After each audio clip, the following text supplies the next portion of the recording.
welcome to Split Sides Open Mic. I'll be hosting tonight in the absence of Nick Smith. And before we start, I'd like to remind everyone, Sam Poulter.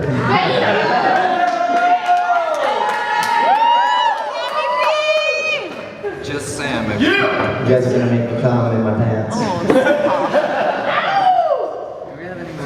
Alright, so before we start, I'd like to remind everyone to please order drinks and food.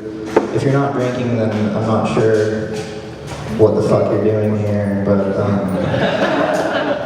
yeah, drinks and food to the wait staff, please. Drink that food. Alright, well, here we go. So I had my first real wake-up call with drugs and alcohol over this past week. Basically what happened was I woke up on top of a plethora of melted Otter Pops. And it was really sticky, and just overall it was bad. I don't know, it looked like someone had snuck into my room in the wee hours of the morning and flayed a small unicorn on my mattress. But right then, for whatever reason, it like clicked that my mom was my age when she birthed me. And I guess that got me to thinking, because like literally the only thing that's keeping me sane right now is the fact that I don't have a baby. And get on my mommy, because I turned out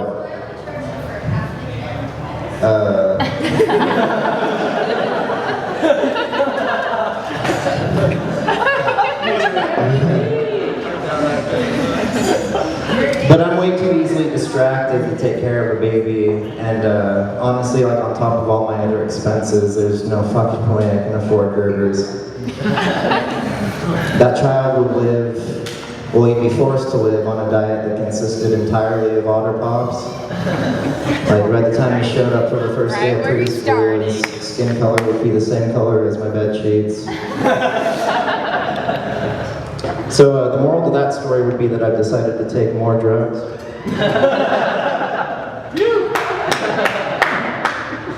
Speaking of which, I actually bumped into my ex at the pharmacy today. We were both there picking up antidepressants, and I think we both blame each other for that.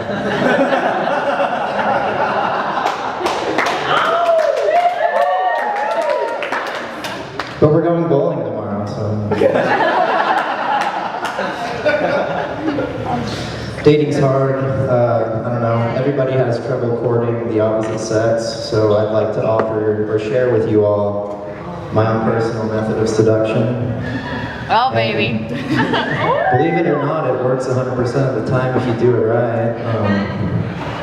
So every morning I'll dump a bottle of pheromone solution into the tub before my bath, and I'll slick my locks back using a lightly peach-scented gel, and garb myself in clothing that accentuates the gentle curves of my body. And then I'll find a meeting like AA or Survivors of Incest Anonymous. And you should all be able to take it from there, because those people are broken. I didn't prepare either, but my dad's a heroin addict too, man. Well, your dad was a meth head, my dad was a junkie. They could be friends. They probably are. They're probably at the shelter right now. No, I actually live with my dad, and he is in recovery actively. He's doing all right. But my favorite memory from childhood had to have been getting picked up from the 3rd grade, and he was covered in blood and fresh tracks. But he gave me this present. It was Who Wants to Be a Millionaire trivia game. And when we got home, I went downstairs, and he was actually shooting up against the wall. And then I was like, oh my God, I've got all day to myself.